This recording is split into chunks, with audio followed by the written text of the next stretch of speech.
Kia ora, New Zealand. Salam, namaste, sat sri akal. I'm your host, Ajay Vasisht, with The Weekender on Sunday. Or for most Kiwis, AJ, mate. Welcome to the show. In our head-to-head series, today we're going to talk to the man about to double your paid sick leave at work and increase the minimum wage. Well, that's the policy proposal from the Labour Party. And we have the Honourable Andrew Little to give us his take on this just a little bit later. It's also worth mentioning that Auckland and Aotearoa are doing well since the last lockdowns. Fingers, toes, knees, masks, social distancing rulers.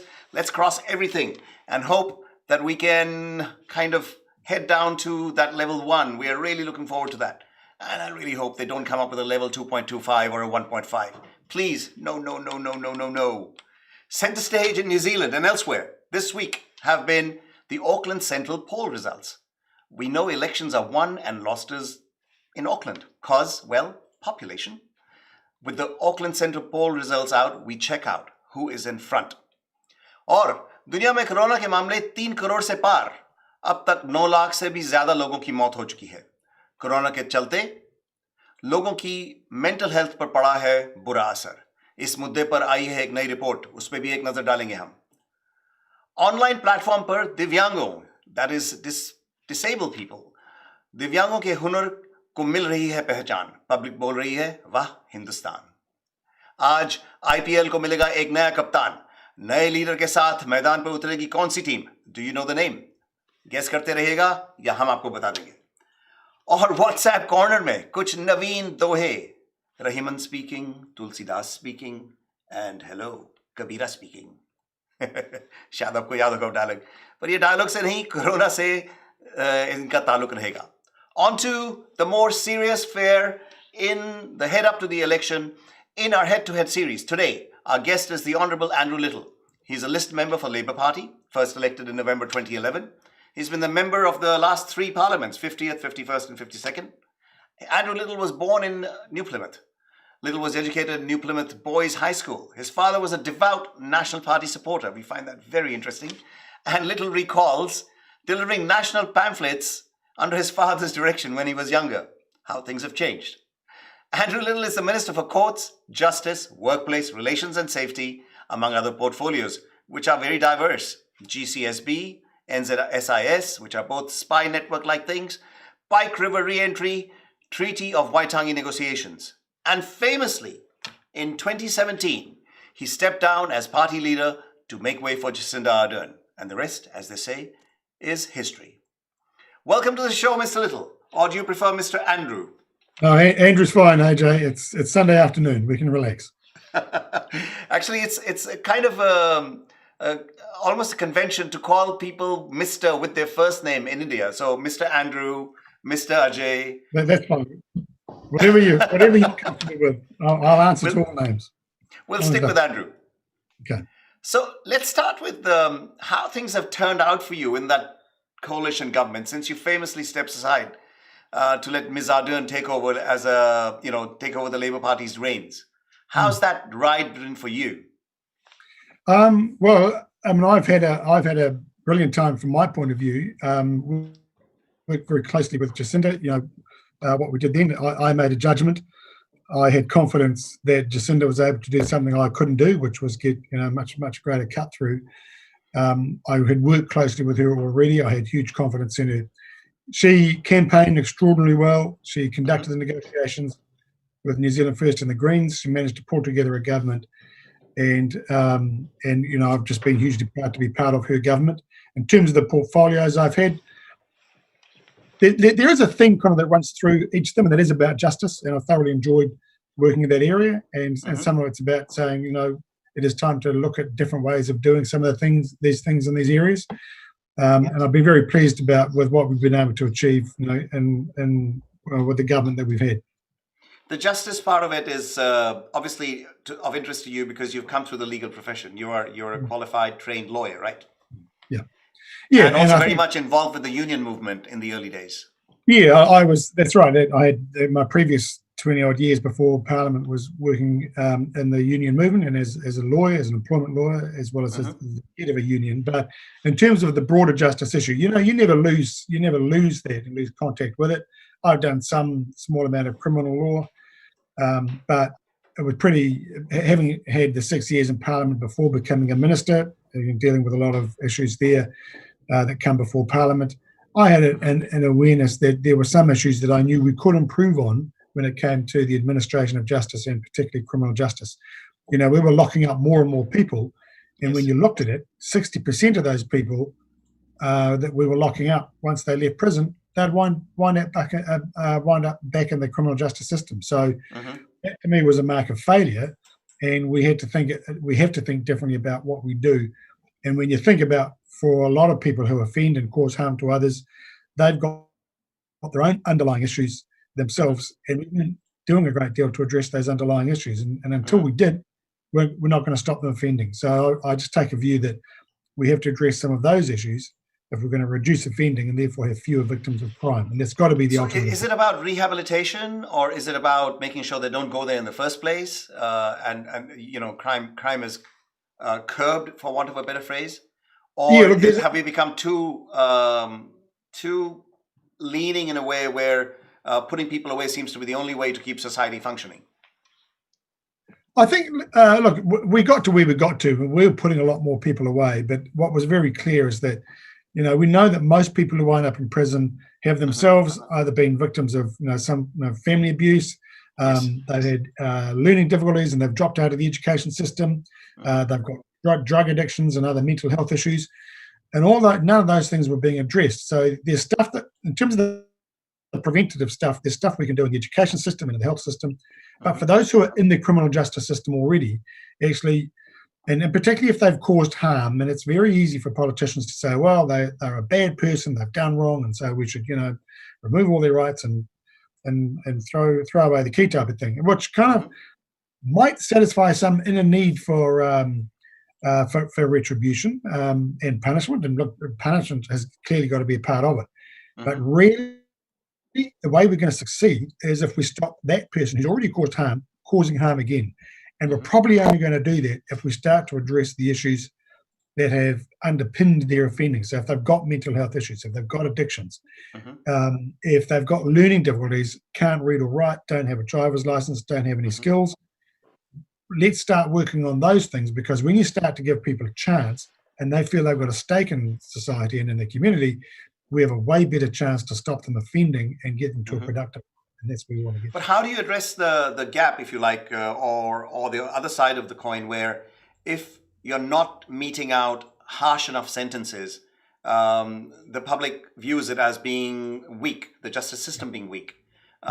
This was particularly true, I think, if we just use an example, when there was a lot of attacks happening on dairies and, petrol stations and stuff like that. And it was mostly kids. Some were over the age of 18, but some were not.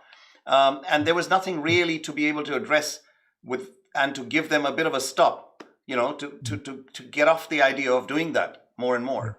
So what would have slowed that down, in your opinion? What's worked? And we know that for some of those people who were engaging in that sort of activity, there were issues about they were feeding drug addictions, drug habits. They were just looking for ways to get something, usually tobacco, that they can sell on the black market, get some cash, and continue to feed their addiction. So you start to deal with the addiction problem. And that's why when with the rebuild of the prison, the Waikeria prison, we made it a condition that there had to be a proper dedicated mental health unit to start dealing with those sorts of issues.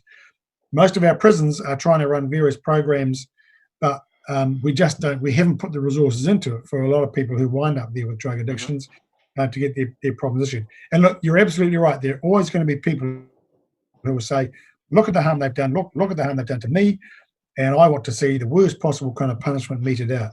But, we did, and with the help of Chester Borrows, a former National MP, we set up this group that toured the country, engaging with the community about what do we need to do that's going to achieve better results than what we've got now. And actually, the vast majority of people who fronted up to their meetings and their community meetings and their engagement said, look, we understand the need for punishment, but unless we're fixing the problem, then we're not fixing the problem, You're right. And we punish, but we're just going to punish again and again and again. And actually, we would rather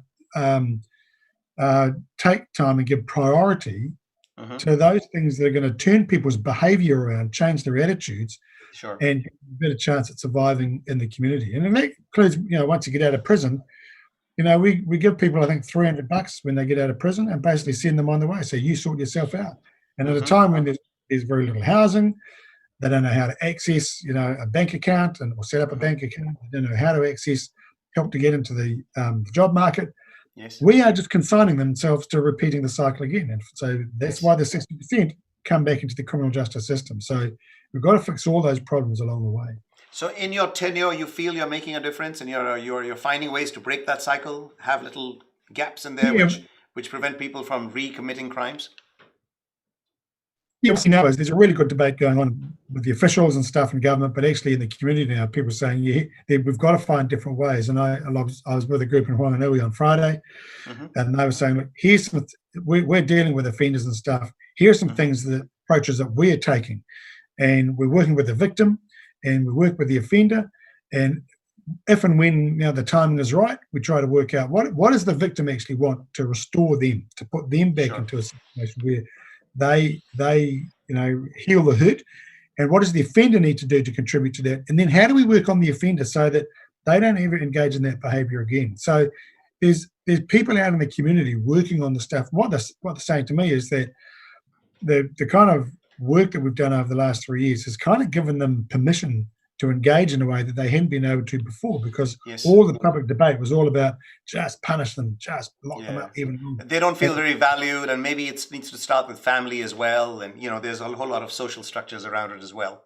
So and that's why we've made a big priority in terms of dealing with family violence, because I don't know what it is about New Zealand, but we have a high incidence of it, and unlike many other Western countries. And so dealing with that means, the worst thing we can expose young kids to is kind of the violence, people beating each other up, and they learn that their response to situations. Family violence, domestic violence. Do you find there's a higher incidence of it among certain communities, certain ethnic communities? I don't think that's been established. I think it's, and this is the thing about family and domestic violence. Actually, it doesn't discriminate on race or class or anything.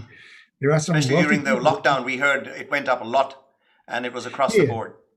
Yeah, and sadly, we kind of predicted that, because then people are kind of forced together, and homes or households that aren't, don't work well together, and violence breaks out. So we did predict that. That's why we put some urgent money into the organisations in the community who help people through those sort of situations. But look, it doesn't discriminate. Look, wealthy families are as prone to domestic violence as poor families.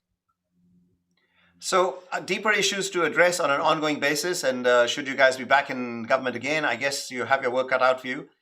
Now, moving on to, let's call it the fun part in some ways. The latest election policy rolled out under your watch just yesterday is the proposal to put people on 10 days paid sick leave per year, and you want to increase the minimum wage.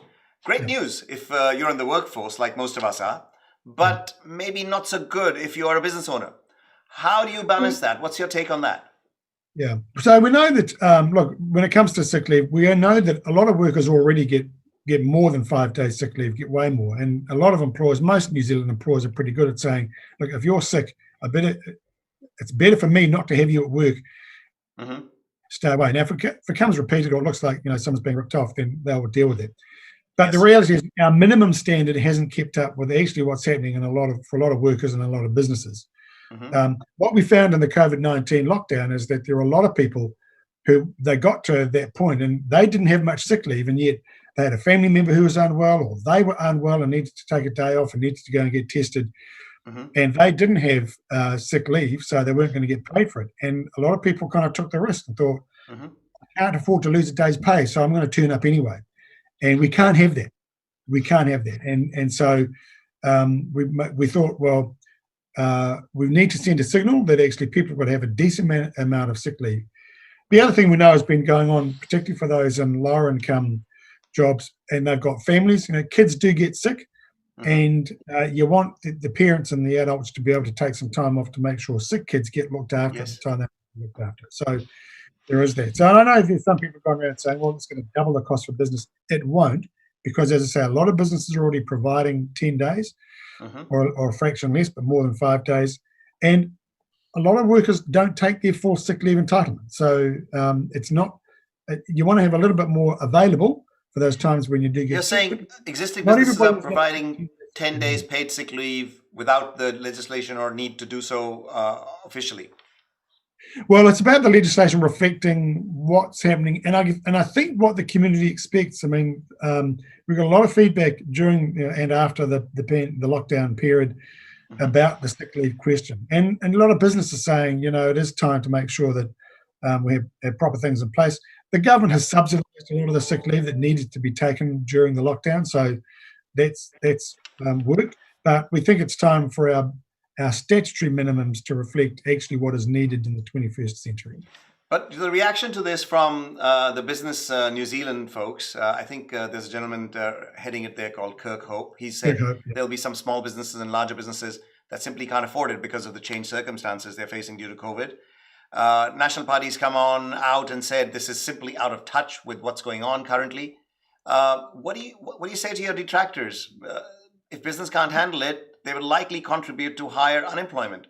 And, in the COVID-affected shrinkage of the economy, which is just around the corner, how do you justify it and how do you make it work? I think that, of course, every business has been under a lot of pressure in the last 6 months. We know that. Yeah. What we also showed was that after the first lockdown, and when we all got back down to level 1 and before Auckland went into level 3, actually the recovery of the New Zealand economy was way more rapid than anybody had predicted, and way more rapid than comparable economies overseas. We didn't have the health issue. We had the lockdown and the economic issue, but we didn't have such a major health issue. No, and once we got into level 1 and everybody was getting back, because a lot of businesses had been supported and kept their workers in the workforce there, they were able to ramp up pretty quickly. There was this big unleashing of people spending, and actually the economy recovered pretty quickly. Even after level 3, we've gone down to level 2.5 in Auckland and stayed in level 2. Actually, the slowdown in the economy hasn't been as great as people expected. And I think what we've concluded is that there's a degree of resilience in the New Zealand economy that gives us confidence that once we get through the latest period, and we'll make some decisions tomorrow about that in Cabinet, we can expect that we will come out of the disruption caused by the latest lockdown reasonably quickly. It'll take time to legislate for additional sick leave, and it'll take time before a decision is made on increasing the minimum wage. But we can be confident that at such time as those things become implemented and take effect, actually our economy will be in pretty good shape. We hope so. There's lots of bumpy water coming up, and we don't know what's around the corner. Just looking at one of the other policy announcements that you have made is to improve transparency for pay across genders and ethnicity. You want pay equity, I guess. How do you propose to handle that? I mean, do we have data that tells us that people are being paid less because of their ethnicity? And how much of a disadvantage are some of those ethnicities at? Which ones in particular?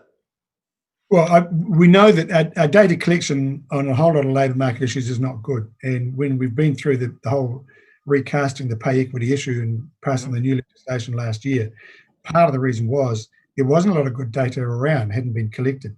Yep. So we've streamlined that process, but what we want to make sure is that, and we're kind of good on the gender issues, but on ethnicity and age, we're not so good. So that's why we're going to ask a number of employers, some of the larger ones, and through some of the Stats New Zealand surveying, just to gather the data about wage levels for particular ethnicities and particular sectors, and also applying to age, so we can start to build up a picture. And if we see that there are some industries or sectors where there's a high degree of particular ethnicities in it, and they are getting paid considerably below the average or the median, then there's a basis there to sort of address that and take some action for it.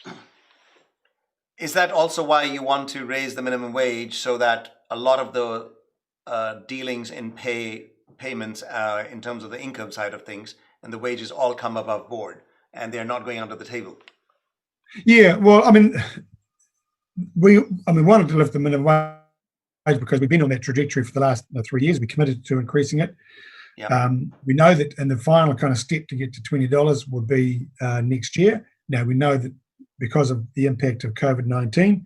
We're going to have to look very hard at the case for that and the justification for it. Again, I'm confident that because of the resilience that the New Zealand economy has demonstrated, we will be able to do that sensibly and without putting pressure on business. I mean, the other aspect that we're doing as well through government procurement, where the contracts that the government lets to for particular services, including catering and security and what have you, cleaning, we're saying we're going to want the contractors contracting to government to pay the living wage, which is a couple of dollars an hour more than the minimum wage, because I think it's been acknowledged that for roughly 20% of the New Zealand workforce, actually wages have been phenomenally low, and the pressure and upward pressure on those wages just hasn't been there, and so the government's trying to play. Well, all the indicators seem to be that with so many more people likely to be unemployed, there's going to be that many more people in the queue for every job, and it's very unlikely that the wages will actually rise much.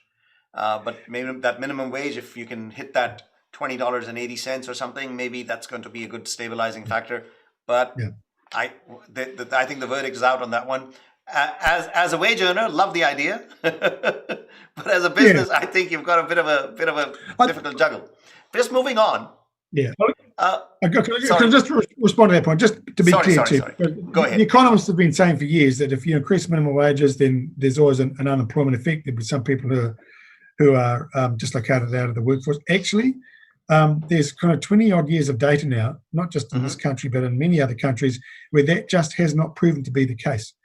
And increasing the minimum wages hasn't caused displacement in the labour market. So maybe the only side effect will be inflation and raised prices for everything we're buying at the moment. Yeah, well, I mean, you look at the levels of inflation at historically low records. We've got phenomenally low interest rates, in fact, going to negative interest rate territory. So I think you've got to look at all the factors, and the main thing is, it seems to be negative everywhere except groceries. The things people need to live, to eat and live, they seem to be going up. Anyway, we won't quiz you on that, because that's not really your portfolio to try and keep inflation in check. Let's talk about what I think is a glamour job, but probably quite boring. Your portfolio with the Government Communications Security Bureau, the GCSB. According to the Bureau's official website, it has a mission of contributing to the national security of New Zealand by providing information, assurance, and cybersecurity, foreign intelligence, and assistance to other New Zealand government agencies. Now, with your portfolios, the GCSB, as well as the New Zealand Security Intelligence Service, what is it like handling all that cloak and dagger stuff? Is it a la Ian Fleming, or should we be actually calling you Andrew James Little Bond? Obviously with these portfolios, there's not a lot I can say about detail, except to say that, we're not like... If I tell you, I might have to kill you. Well, we'll see how we go, We fall over, something, I've said the wrong thing. Look, we're like every other country. There are people around the world who want to undermine what we're doing here, undermine businesses here, undermine government organisations. So we have to be prepared for that. We do that through good intelligence gathering. One of the biggest threats facing pretty much everywhere is cybersecurity. It is very easy, located anywhere in the world, and through devices and technology at organisations. And we've seen that with these DDoS attacks in the last few weeks. Yes. People who just want to cause disruption and be a nuisance. And equally, people who want to use cyber activity to plant malware into websites and other people's IT networks. So we've got to safeguard against that, and the GCSB's role is to be that safeguard, is to be alert to what's going on, to work with the private sector and the government sector to make sure that we're putting in place the best protections that we can. I know you're not really able to touch on it, but there is a question about it in terms of the effectiveness. Despite all of the focus on collaboration between our 5 favoured nations on the GCSB, including Australia, and the anti-terror rhetoric, there was actually no warning. There was nothing that they could pick up before the Christchurch attacks to get noticed and to save us from that tragedy, from stopping it from happening.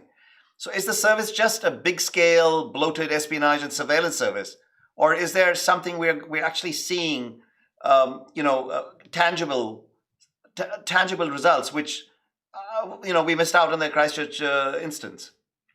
I think, look, they're not bloated by any stretch. They do have a strategic role to play, and they take a strategic approach, was to evaluate and assess threats, types of threats, and then to put in place measures to prevent or mitigate those threats. And look, the GCSB in particular, through the work they've done with the private sector and the government sector, they can quantify in the terms of tens of millions of dollars that they have effectively saved or prevented harm from happening in terms of protecting networks and what have you. But in terms of the Christchurch, but you can never publish that, so we don't really know. Well, they do publish in the annual report. They, at a very high level, they quantify that. They say, as a result of this work we're doing, we assess that we have prevented, this year it might be $25 million worth of harm to IT networks. They won't say which, and they won't say which companies and so on, but they can evaluate the impact. But we never find out who the villain was, whether it was Blofeld or Mr. Goldfinger. No, because we don't want to give away secrets, and we don't want to tell our enemies, I get it, what we're doing or what we know about them. But what I can say about the mosque attack, and look, we've got the Royal Commission report yet to come out. They're due to report at the end of November. I don't want to get too far ahead of that. I would just say, though, at a very high level, we are not a surveillance state. There is no means by which we can keep track of everything that's happening across the internet, on every kind of dark web page, or even Facebook and what have you. There is just a limit, and there are some people who are skilled at flying under the radar and not being seen. But look, let's see what the Royal Commission report says about whether or not our agencies missed a trick or didn't do their job or left us exposed. Certainly. It's for the Royal Commission to draw that conclusion. Well, your persona is, and I think the things you have pursued are on a personal level are ones where if you are satisfied with it, it gives us a little bit more succor to think that, yes, things are in good hands. And you're right, we may be not quite as big a surveillance state as some other parts of the world, and we won't name those countries or parts of the world at this point. On a personal, yet maybe slightly lighter note, you were quite open and magnanimous in stepping down from that leadership role last election, right? We watched it kind of happen, and I think even at the Indian Weekender, it was something that you discussed with our editor back in the day, and it was like the first time you kind of came up with exactly what you were going through. It was a bit of a scoop for us, but that's going back a long time, so I don't have any footage.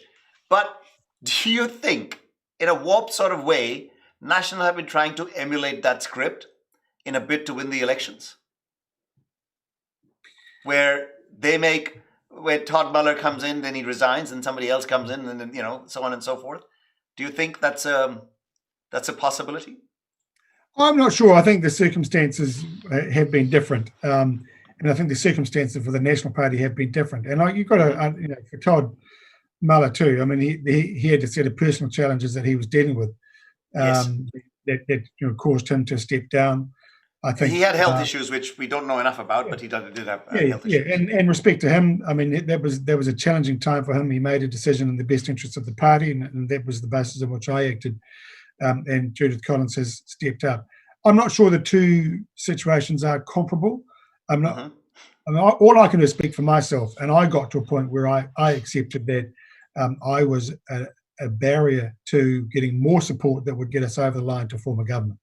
That's, not an easy thing, but I think one thing I know about myself is I'm pretty honest with myself, brutally honest sometimes, but you have to be. And in this game, I've never particularly admired situations where political parties have gone through major kind of ructions and difficulties because you've got a leader who just seems to lack self-awareness. Sure. And where, with a bit of maturity and self-awareness, you might say, you know what, I've done the best I can. It's time for me now to accept that I've done as much as I can and hand over to somebody else. And that's the point we've got to. It's not gonna cut the mustard. It's not gonna cut the ice. Whatever. I get it. And that's look. There's these sort of unknown, unquantifiable aspects to politics all the time.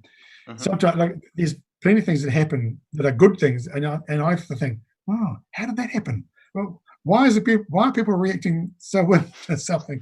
It just is.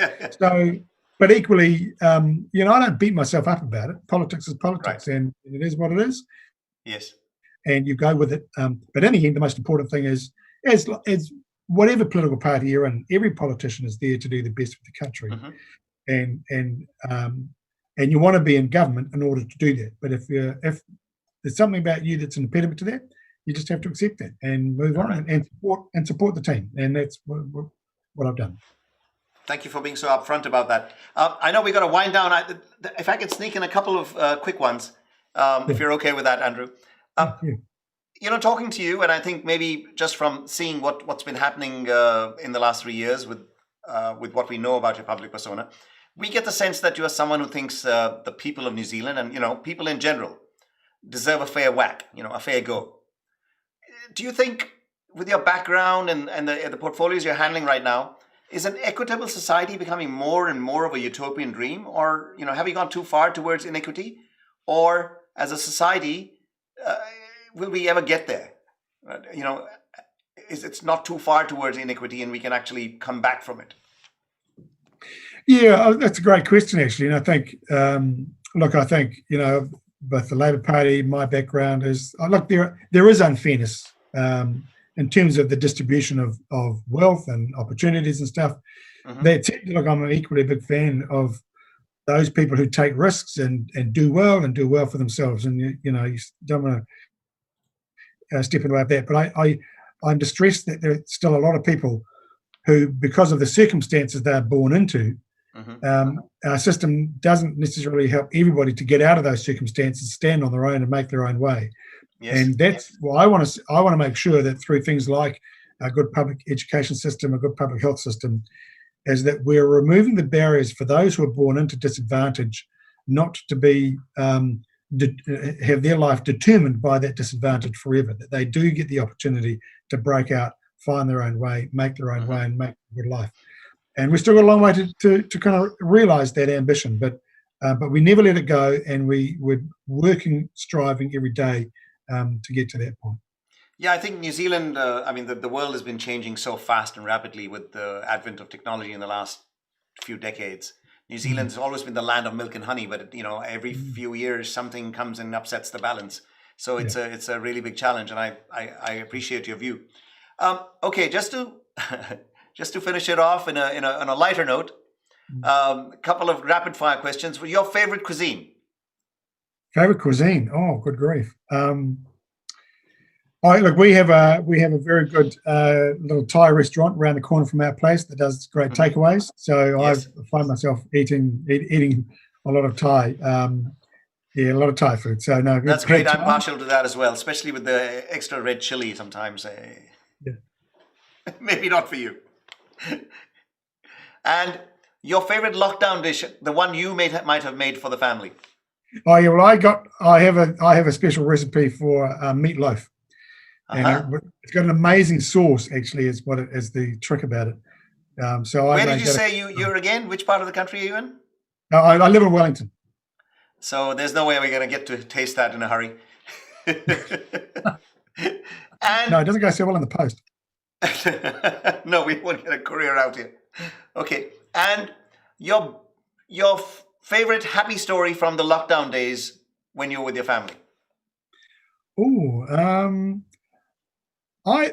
We had a great Easter time. Actually, we put on because of the weather was so good. We put on a spit roast on the barbecue, and we just had a great Easter day, Easter Sunday with the family, with this amazing spit roast on the barbecue. It was a great day and a great event. It was kind of like the middle of summer, but here it was the end of April, so no, it was good. All right. I'm almost tempted to say 008, we'll leave you to get on with your day, but it may not be the best way to do it. For now, we wish you a great Sunday for what's left of it, and thank you very much once again, Andrew Little. It's been a pleasure to have you on the show. Thanks, AJ. Always a pleasure.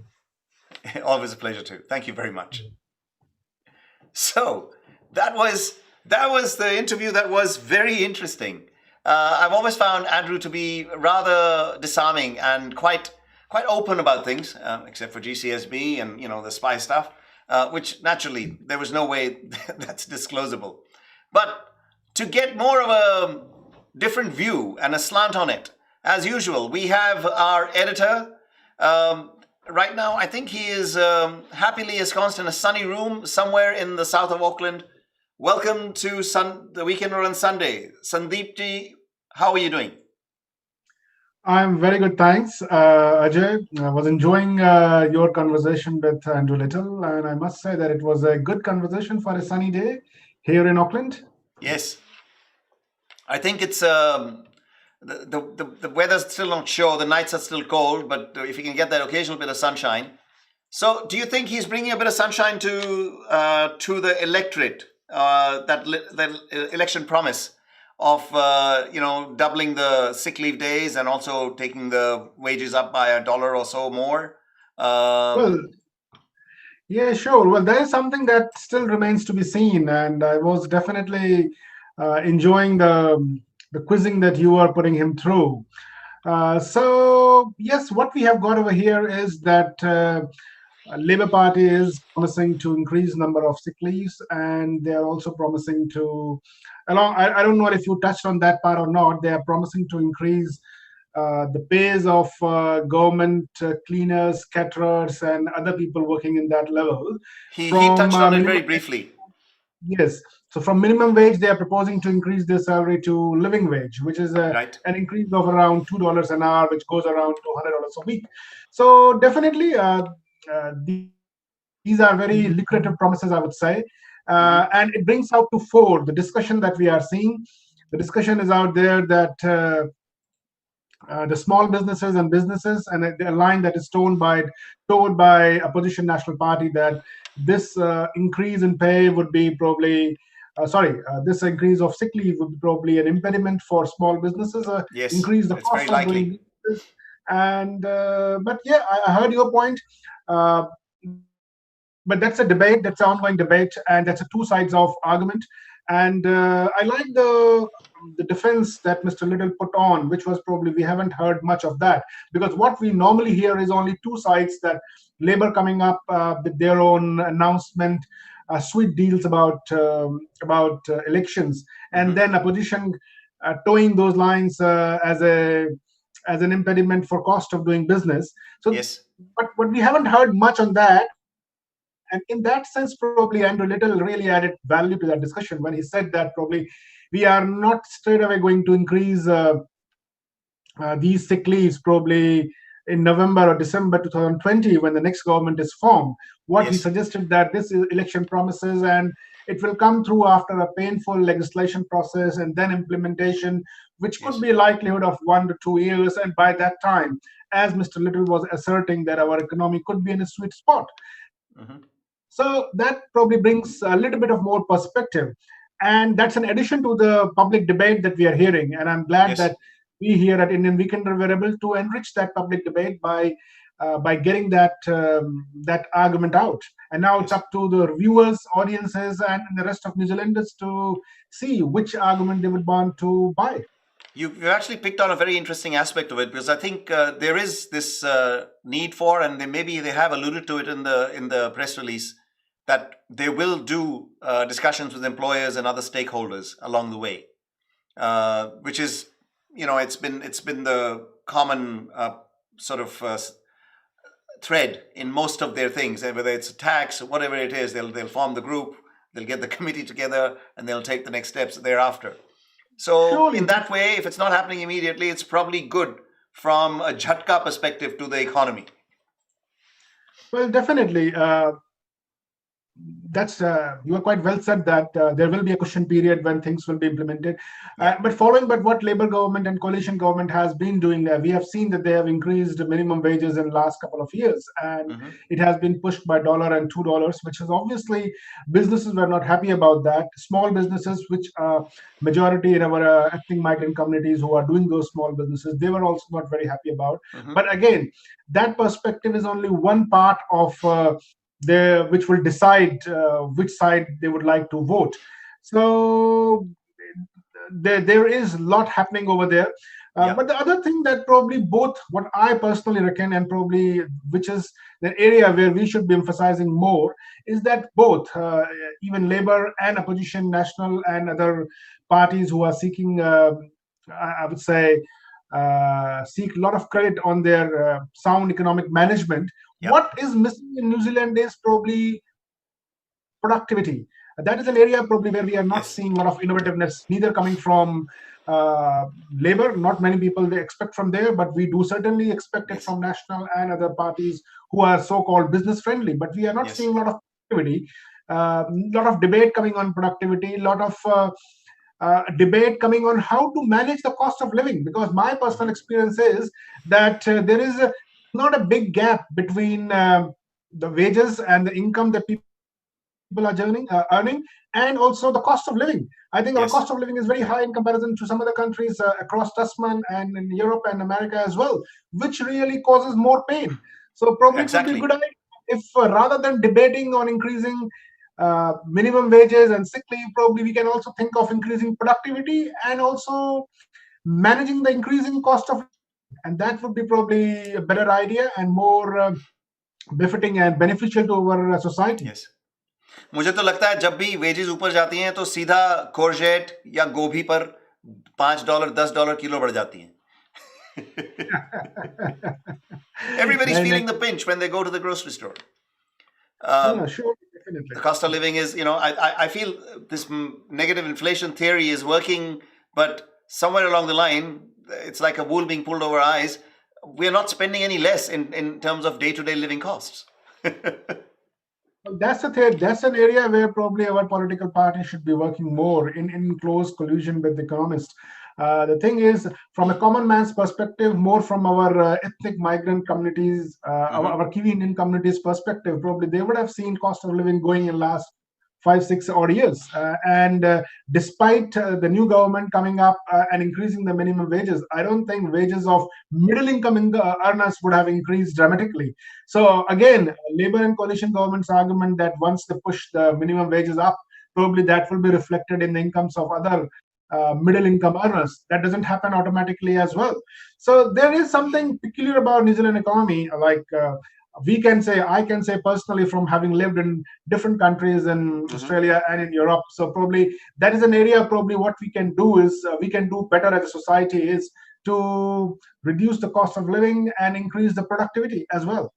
Another area I felt was very interesting was them trying to take a stock take, if you like, on the gender and ethnicity pay equity, or if there's a gap. And I suspect that is a very real gap. It happens in a lot of other communities, and we are afraid to name them because nobody wants to sound politically incorrect. But there are disadvantaged communities within our community, disadvantaged people within our community, within the Pacific Island communities, within recent migrant communities, within people who are not able to get through the migration loopholes and the charka of that in time.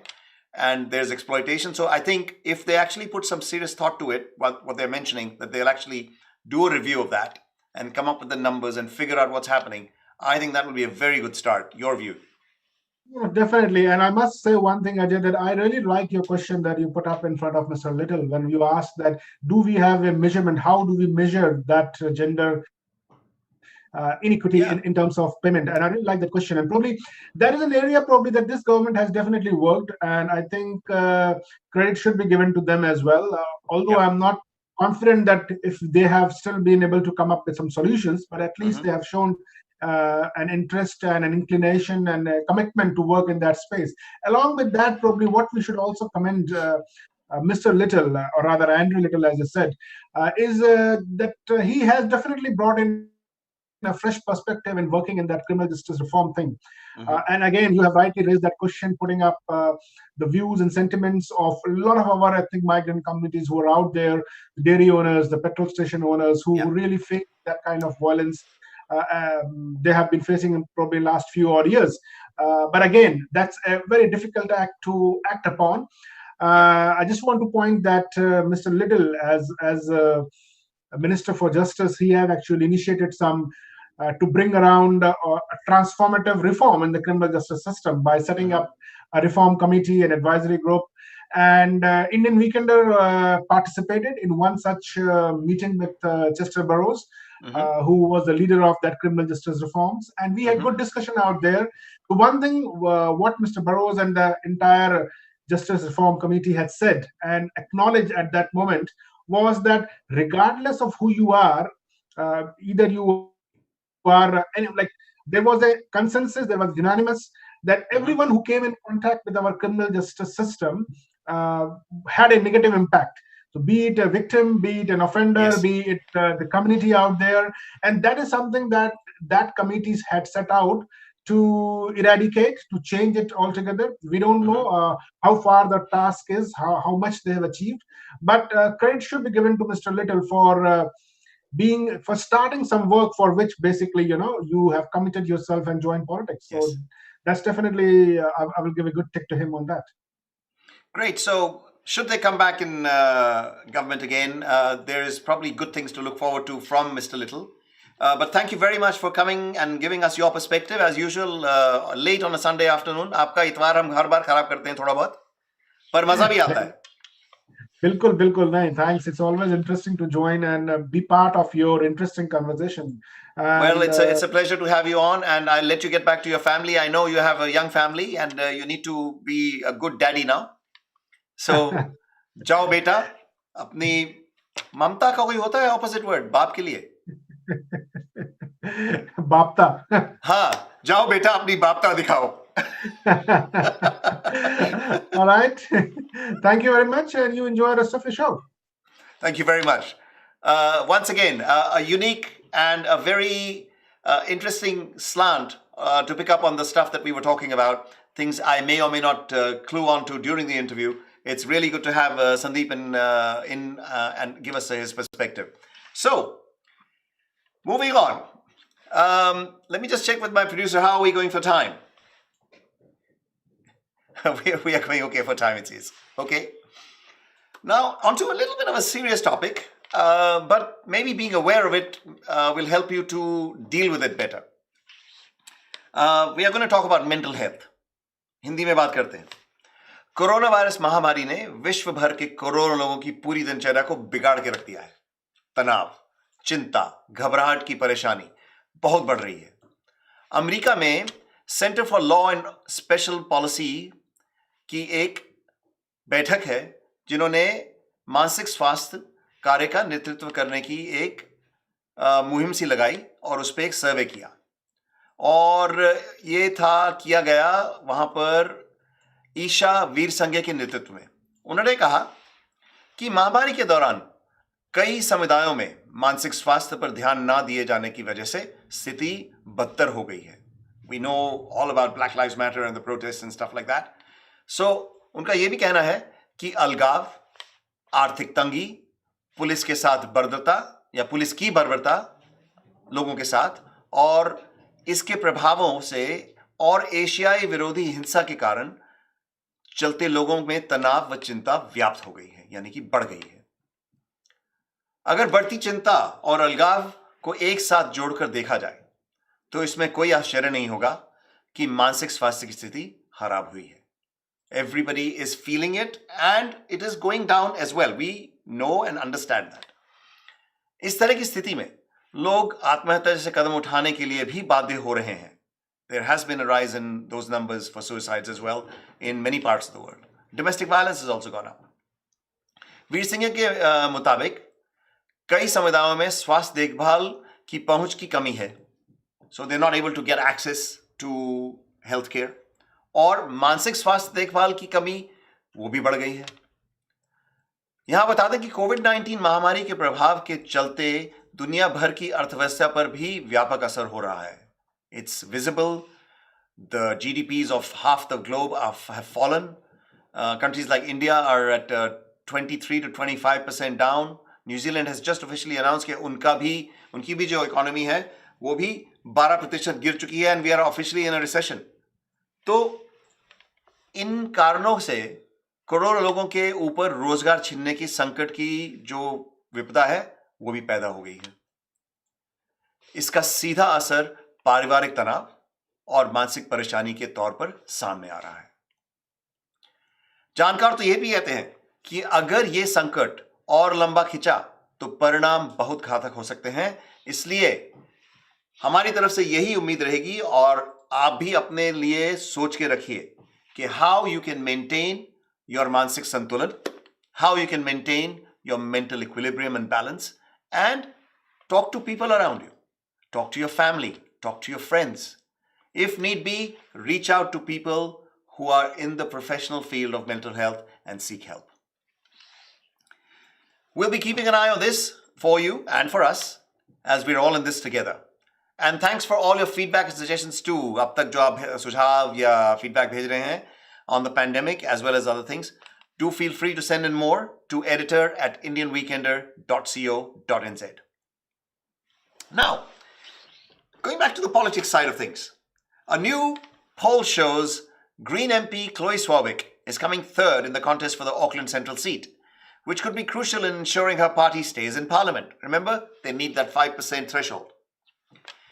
So, the Green Party has been polling near the 5% threshold in recent public polling, and it needs to win an electorate seat to secure its return. A bit like Mr. Winston Peters' party as well. And they're also teetering a little bit in the edge. Anyway, in this central seat, in Auckland Central seat, NZ First is nowhere to be seen. But it's a three-way race, it seems, what's happening out there. Labour's Helen White has a strong lead in the Reid Research poll for News Hub Nation with 42.3% support. That's quite high. Remember, this is the seat that was held by Nikki Kay from National. National's candidate Emma Mello has 26.6% support, and Chloe Swarbrick from the Green Party has 24.2%. In terms of party support, Labour is at 56%, National at 23%, and the Greens only attract 12%. However, the Auckland Central electorate has been held by, as we said earlier, the outgoing National MP and former Deputy Leader Nikki Kay for 12 years. And she had wrested it at one point from Jacinda. So some very interesting things have been happening in that seat. But the seat became a fierce battleground after Kay announced she was leaving politics after the election. Miller was last month selected to take the spot vacated by Kay in a process purposely slowed by the National Party bosses, we think. She is, however, confident. The poll shows it is still a three-way race. Swarbrick is also feeling confident and a bit defiant and upbeat, telling her followers it's very clearly anybody's race. Auckland Central, according to her, does not belong to a political party. It belongs to the people of Auckland Central.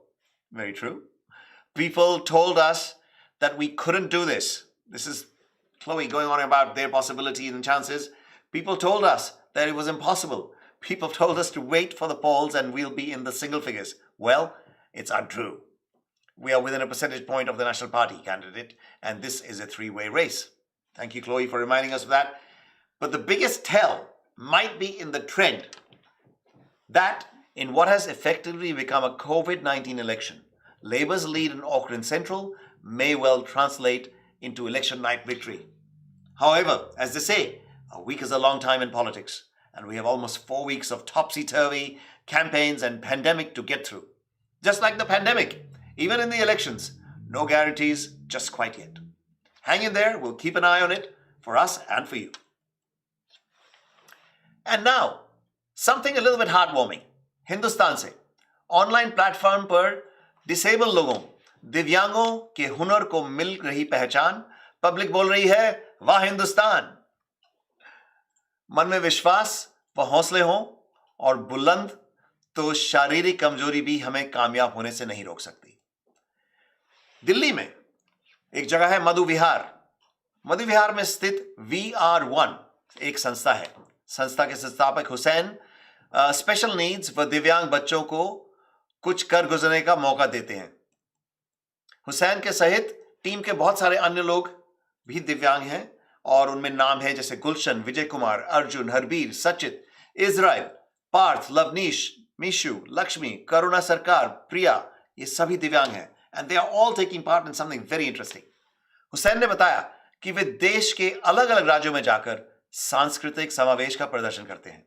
They do cultural shows. वे चाहते हैं कि सभी दिव्यांग समाज में गौरव, समानता और सशक्त होकर जिए। And why not? इसके लिए वे प्रतिभाशाली दिव्यांगों को अपनी संस्था से जोड़कर उनके हुनर को तराशने का काम कर रहे हैं। Well done, Hussain. I think आपने बहुत अच्छा बीड़ा उठाया हुआ है।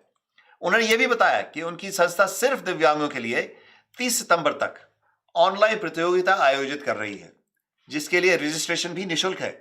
So it's free if somebody wants to join in. That's the best way to start. Corona में सभी लोग घर पर बैठे हैं.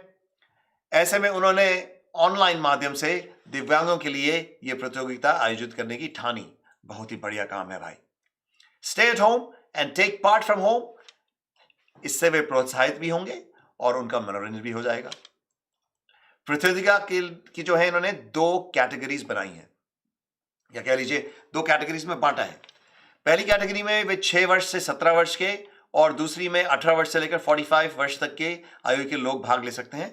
लेकिन यह भी कहा है उन्होंने कि there is no limit. If people are over 45 और आके हमारे प्रतियोगिता में भाग लेना चाहते हैं तो आइए, यू आर वेलकम. यह प्रतियोगिता एक की राउंड में आयोजित हो रही है.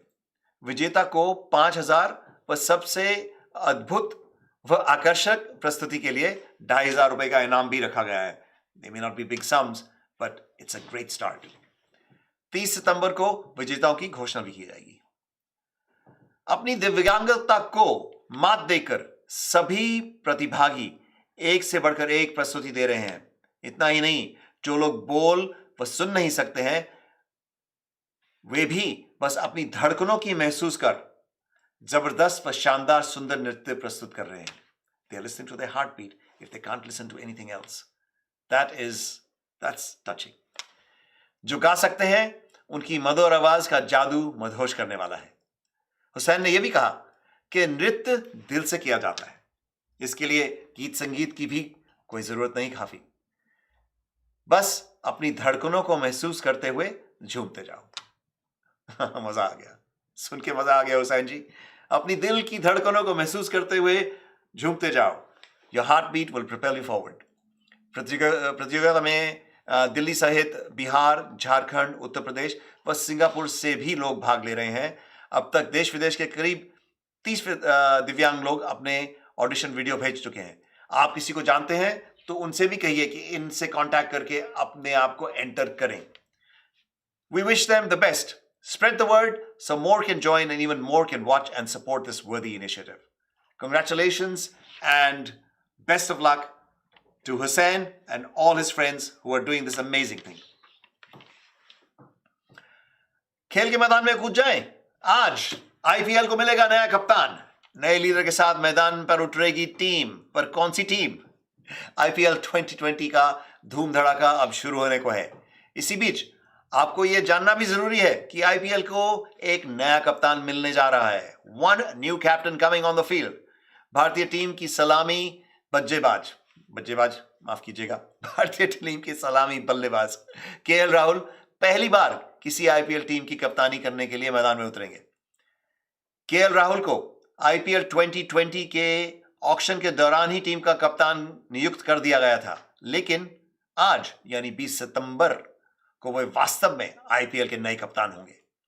दरअसल 20 सितंबर को दिल्ली कैपिटल्स डीसी और किंग्स 11 पंजाब KXIP या KX1P के बीच में आईपीएल के 13वें सीजन का दूसरा मुकाबला दुबई में खेला जाएगा. भारतीय समय के अनुसार शाम 7 बजे से यह मैच शुरू होगा. So I'm sure the die-hard fans will be up and watching it from about, I don't know, 12 or 1 o'clock at night. They'll be late to work tomorrow. खैर, ये मैच जो होने वाला है 7 बजे, ये केएल राहुल का पहली बार कप्तानी करने का मौका होगा. इसी के साथ वे आईपीएल के इतिहास के कप्तानों की लिस्ट में शामिल हो जाएंगे.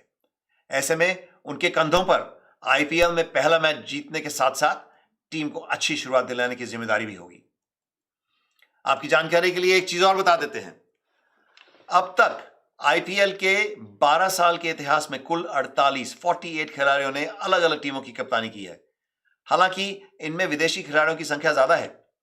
26 विदेशी खिलाड़ियों ने कम से कम एक बार किसी न किसी आईपीएल टीम की कप्तानी की, जबकि 22 भारतीय खिलाड़ियों ने इन्होंने भी आईपीएल के बतौर कप्तान मैदान में उतरे हैं. हालांकि आईपीएल का खिताब जीतने के मामले में भारतीय कप्तान टॉप पर हैं, 9 बार भारतीय कप्तानों ने, जबकि 3 बार विदेशी कप्तानों ने आईपीएल खिताब अपनी टीमों के लिए जीता। और के राहुल इस आईपीएल के इतिहास में 49th कैप्टन होंगे, जबकि किंग्स 11 पंजाब की ओर से टीम के 12वें कप्तान बन जाएंगे। उनसे पहले पंजाब की फ्रेंचाइजी की कप्तानी करी है इन दिग्गज क्रिकेटर्स ने: Yuvraj Singh, Kumar Sangakkara, Mahendra Jayawardene, Adam Gilchrist, David Hussey, George Bailey, Virender Sehwag, David Miller, Murali Vijay, Glenn Maxwell और आर अश्विन भी कर चुके हैं। So KL, you are in great company, not just good company, you are in great company.